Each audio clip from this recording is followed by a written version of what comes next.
নমস্কার সবাইকে, কৈলাস স্টাডি সেন্টারের তরফ থেকে আজকের এই ক্লাসে আমরা দেখব জেটেট বাংলা ক্লাস। তো জেটের যে 2024 হতে চলেছে কিছুদিন পর, ঠিক আছে, তারই উপর বাংলা ক্লাস। আজকের এই ভিডিওতে আমরা পেপার 1 মানে লেভেল 1 বা ক্লাস 1 to 5 এর জন্য যারা জেটেটের ফর্ম ফিল আপ করেছেন, তারা যে দ্বিতীয় ল্যাঙ্গুয়েজে যারা বাংলা রেখেছেন তাদের জন্য এই ক্লাস খুবই গুরুত্বপূর্ণ।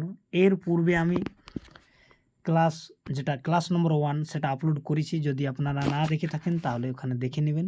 এটা হচ্ছে ক্লাস নম্বর 2। আর এর পূর্বে যে ক্লাস 1 to 5 এর কী সিলেবাস সেটাও আমি আপলোড করেছি। তাছাড়াও যারা জেটেট 6 to 8 এর জন্য ফর্ম ফিল আপ করেছেন, মানে পত্র 2 বা লেভেল 2, ঠিক আছে, তাদেরও সিলেবাস রয়েছে আপলোড, ক্লাস আপলোড রয়েছে। তো সেই ভিডিওগুলো যদি না দেখে থাকেন তাহলে দেখবেন নিশ্চয়ই। আর অনুরোধ রইল, যারা চ্যানেলে প্রথমবার ভিডিও দেখছেন তারা চ্যানেলটিকে সাবস্ক্রাইব করবেন, কেননা আপনাদের জন্য অনেক এই যে তথ্য ডাটা নিয়ে করে রাত দিন মেহনত করে আপনাদের জন্য এই ভিডিওগুলো দেওয়া হচ্ছে। এখন লগভগ প্রায় 12টা বাজতে চলেছে রাত্রি, এখন আমি ভিডিও শ্যুট করছি, ঠিক আছে। দিনের বেলা সময় না বিভিন্ন ক্লাস থাকে। আচ্ছা, যারা অনলাইন ক্লাস জয়েন করতে চাও তাদের জন্য একটু জানকারি দিয়ে দিই। ক্লাস চলছে জেটেটের বাংলার উপর, ঠিক আছে। ক্লাস 1 to 5 এর জন্য কোর্সের ফি অনেকেই কম রয়েছে, মাত্র 499 টাকা রয়েছে। অনলাইন ক্লাস পেয়ে যাবেন, পিডিএফ, মক টেস্ট। তো এই নিচের যে নাম্বারটা রয়েছে এখানে যোগাযোগ করতে পারেন, ঠিক আছে। চলো এবার ভিডিওটা শুরু করা যাক। তো তোমাদের সিলেবাসে যেটুকু রয়েছে সেটা হচ্ছে যে ক্লাস 1 to 5 এর জন্য যেটা সিলেবাস সেটা হচ্ছে যে মোট কথা আছে যে ইন্টার লেভেলের যে জেক বোর্ডে সিলেবাস রয়েছে তারই উপর নির্ভর করে, মানে প্লাস 2তে, ঠিক আছে, 11-12 ক্লাসে। আর তাছাড়াও 9-10 ক্লাসে যা কিছু রয়েছে সেলাই তোমাদের সিলেবাস। তো আজকের সেই একটা কবিতা নিয়ে এসেছি 9 ক্লাসের, ঠিক আছে। তো এর পূর্বেও এই ভিডিওটা 9 ক্লাসের জন্য আপলোড করা হয়েছিল, কিন্তু জেটেটের উদ্দেশ্য করে করা হয়নি। এই জন্য জেটেটের জন্য আলাদা রকমভাবে একটু প্রশ্ন হবে, তারই প্রশ্নের উপর আজকের এই আলোচনা। কিন্তু একটা কথা বলি যে প্রশ্ন 9, 10, 11, 12 ক্লাসের যে ট্যাক্স রয়েছে এনসিইআরটি বই জেক বোর্ডে, এটা তার থেকে নেওয়া। এবারে মূল টেক্সট যদি আপনি ভালো করে পড়ে যান, আমি গ্যারেন্টির সাথে বলছি প্রশ্ন নিয়ে কোনো অসুবিধা হবে না। আপনার মনে রাখতে পারলে হয়েছে। আপনারা যেটা এখন পড়বেন, আচ্ছা, এর পিডিএফ গুগলে পেয়ে যাবেন। কবিতাটি আপনাদের সবারই পরিচিত কবিতা, বাংলার মুখ আমি দেখিয়াছি, জীবনানন্দ দাশের লেখা। জীবনানন্দ দাশ বাংলা সাহিত্যের আধুনিক যুগের একজন বিখ্যাত কবি হিসাবে পরিচিত। কমেন্ট করে জানাবেন জীবনানন্দ দাশের জন্ম আর মৃত্যু কবে হয়েছিল, এ সালগুলো অনেকই গুরুত্বপূর্ণ। আচ্ছা, আজকের কবিতা যেটা রয়েছে বাংলার মুখ আমি দেখিয়াছি, এই কবিতাটি তার কোন কাব্যের অন্তর্গত কমেন্ট করে জানাবেন, না হলে ভিডিও শেষে আমি বলে দেব, ঠিক আছে, যদি আপনারা জেনে থাকেন। তো বাংলার মুখ আমি দেখিয়াছি, তাই পৃথিবীর রূপ খুঁজিতে যাইনি। অন্ধকারে জেগে উঠে ডুমুরের গাছে চেয়ে দেখি, ছাতার মতন বড় পাতাটির নিচে বসে আছে ভোরের দোয়েল পাখি। চারিদিকে চেয়ে দেখি পল্লবের স্তূপ। তো এখানে কবি বলতে চাইছেন যে কবির এখানে যে চরিত্রটাকে নিয়ে কথা বলা আছে, সেই নায়ক তাকে আমরা মনে করছি, ঠিক আছে। মেনে নিন যে নায়ক কেউ একজন ব্যক্তি ঘুম থেকে জেগে হঠাৎ দেখতে পাচ্ছে কি, যে বলছেন যে বাংলার মুখ আমি দেখিয়াছি, তাই পৃথিবীর রূপ খুঁজিতে, তাই আমি পৃথিবীর রূপ খুঁজিতে যাইনি। অন্ধকারে জেগে উঠে ডুমুরের গাছে চেয়ে দেখি, ছাতার মতন বড় পাতাটির নিচে বসে আছে কি, ভোরের দোয়েল পাখি। হঠাৎ দেখতে পাচ্ছি, চারিদিকে চেয়ে দেখি পল্লবের স্তূপ, মানে গাছের পাতা না এসব সব শান্তভাবে রয়েছে, কোনো নড়ানড়ি করেনি, বাতাস চলছে না।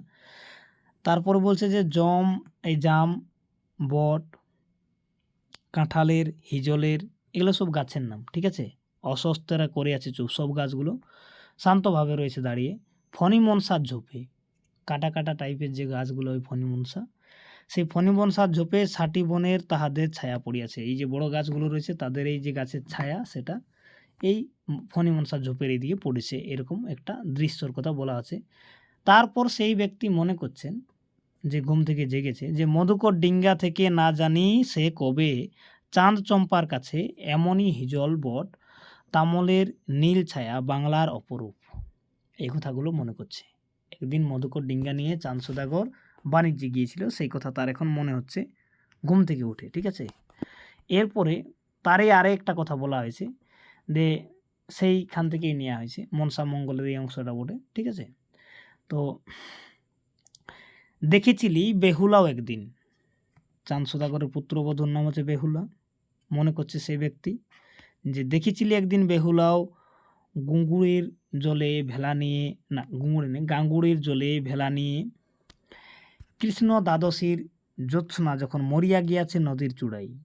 নদীর চূড়ায় বলতে নদী শেষ প্রান্তর দিকে যখন তাকাবেন সেই তখন কি দেখা যাচ্ছে না, কৃষ্ণ দ্বাদশীর জ্যোৎস্না তখন ডুবছে, মানে শেষের দিকে প্রায়। ঠিক আছে, সেই সময় আরও একটা কি ঘটনা মনে করছে যে সোনালি ধানের পাশে অসংখ্য অসস্ত বট দেখিয়াছিল হাই। সেই সময় আরেকটা ঘটনা হয়েছে কি, হাই শ্যামার নরম গান শুনেছিলাম। শ্যামা আছে পাখির নাম। ঠিক আছে, একদিন অমরাই গিয়া, তারপর বলছে যে একদিন অমরাই গিয়া, অমরা বলতে এখানে স্বর্গের কথা বলা হয়েছে, অমরাবতী। ঠিক আছে, ছিন্ন খঞ্জনার মতো, তো ছিন্ন খঞ্জনা হচ্ছে আরেকটা পাখির নাম। ঠিক আছে, পাখির মতো সে যখন নেচেছিল ইন্দ্রের সবাই, কে নেচেছিল? বেহুলা। কি হয়েছিল নাচার পরে ইন্দ্রের সবাই?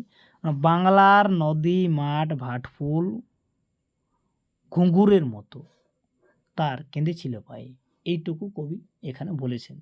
এবারে আমাদের কবিতাটি এইটুকুই, এটা আপনারা মনে রাখবেন।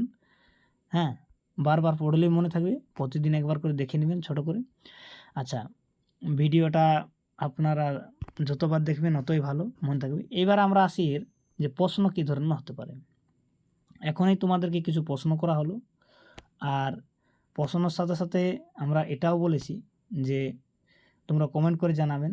তো আশা করব তোমরা কমেন্ট করবেন। এরপরে যে এমসিকিউ টাইপ প্রশ্ন কী ধরনের হতে পারে সেটাও আমি দেখিয়ে দিচ্ছি। চলো, বাংলার মুখ আমি দেখিয়েছি এই যে কবিতা। ঠিক আছে, এই কবিতা থেকে এমসিকিউ টাইপ প্রশ্ন, প্রথম যে প্রশ্ন আমরা নিয়েছি সেটা হচ্ছে যে বাংলার মুখ আমি দেখিয়াছি তাই পৃথিবীর রূপ খুঁজিতে যাই নাই, কার লেখা? জসিমউদ্দিন, রবীন্দ্রনাথ, এটা তো সবাই জানেন।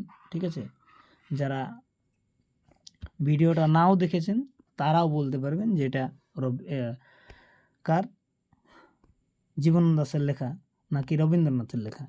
তো কমেন্ট করে জানাবেন নিশ্চয়ই। ঠিক আছে, এরপরে দ্বিতীয় নম্বর যে প্রশ্ন নেওয়া আছে, বাংলার মুখ আমি দেখিয়াছি কবিতাটি কোন কাব্যের অন্তর্গত? একটু আগেই আমি বললাম যে রূপসী বাংলা থেকে এই কবিতাটি নেওয়া হয়েছে।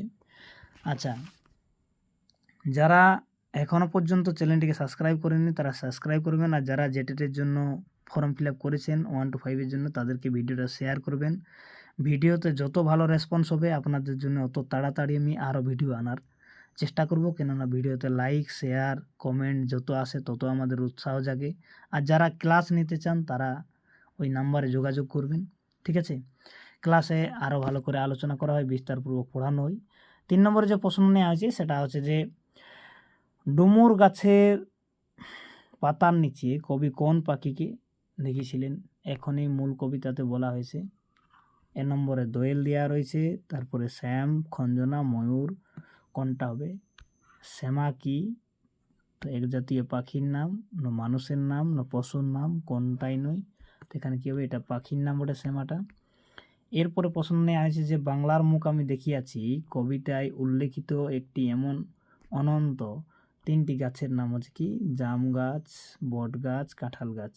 ঠিক আছে, এটাই এর সঠিক উত্তর হবে, বাকি অপশনগুলো ঠিক নেই। এরপর যেটা নেওয়া হয়েছে সেটা হচ্ছে যে বাংলার মুখ আমি দেখিয়াছি কবিতায় উল্লেখিত আছে এমন 3টি পাখির নাম। তো কী কী পাখির নাম আছে এখানে? দোয়েল পাখি আছে, শ্যামা আছে, খঞ্জনা আছে। তো এ নম্বর অপশান এখানে ঠিক হবে, বাকি অপশানগুলো এক্সট্রা নেওয়া হয়েছে। এরপরে প্রশ্ন হচ্ছে যে কত খ্রিস্টাব্দে, ঠিক আছে, কত খ্রিস্টাব্দে রূপসী বাংলা কাব্যগ্রন্থটি প্রকাশিত হয়? 57, 56, 1859, 1858। তো এটা সঠিক উত্তর কী হবে? 1857 হবে।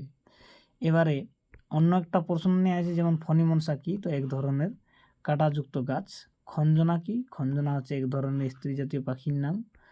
এরপরে কথা হয়েছে যে 10 নম্বর যেটা নেওয়া হয়েছে যে অমরা কোথায় অবস্থিত ছিল? তো অমরা স্বর্গে অবস্থিত ছিল। 11 নম্বর যেটা প্রশ্ন নেওয়া হয়েছে সেটা যে কার পায়ে বাংলার নদী, মাঠ, ভাট, ফুল কেঁদেছিল? তো আমরা কবিতায় লাস্টের লাইনে পড়েছি বেহুলার পায়ে এগুলো কেঁদেছিল। পরে প্রশ্ন নেওয়া হয়েছে 12 নম্বরে যে কোন তিথিতে বেহুলা অমরার যাত্রায় মানে স্বর্গে যাওয়ার যাত্রায় করেছিল? তো কৃষ্ণ দ্বাদশী, শুক্ল দ্বাদশী, না কৃষ্ণ একাদশী, না কোনোটাই নয়। তো এখানে কী হবে? কৃষ্ণ দ্বাদশী আমরা এখন এই কবিতাতে পড়েছি। এর পরবর্তী যেটা প্রশ্ন নেওয়া আছে সেটা হচ্ছে চম্পা কী? চম্পা একটা হচ্ছে নগরের নাম, ঠিক আছে। এরপরে কিছু শব্দার্থ নেওয়া হয়েছে তোমাদের সুবিধার জন্য, যে পল্লবৃস্ত যেখানে অনেক পাতা একসঙ্গে জমা হয়ে থাকে, ঠিক আছে। আর হিজল এক ধরনের গাছ, ফণিমনসা কাঁটাযুক্ত গাছ, সাটিবন মানে হলুদ জাতীয় এক ধরনের গাছের বন, সাটি গাছের শিকড় থেকে শিশুর খাদ্য তৈরি হয়। আচ্ছা, ডিঙ্গি মানে নৌকা, তামল মানে এক প্রকার গাছ, জ্যোৎস্না মানে চাঁদের কিরণ, ছিন্ন মানে ছেঁড়া, শ্যাম মানে এক ধরনের পাখি এক রকমের, খঞ্জনা মানে পাখি, আর গাঙ্গুর মানে একটা নদীর নাম হচ্ছে। এখানে অনেক সময় প্রশ্ন করে যে বাংলার মুখ আমি দেখিয়াছি কবিতাতে কোন নদীর নাম উল্লেখ রয়েছে, তো এখানে এটাই হবে প্রশ্ন, ঠিক আছে। তো আজকের ক্লাস এটাই, পরবর্তী ক্লাস এরপরে খুব তাড়াতাড়ি নিয়ে আসবো, ঠিক আছে। তো কেমন লাগলো ভিডিওটা জানাবেন কমেন্ট করে। ধন্যবাদ সবাইকে।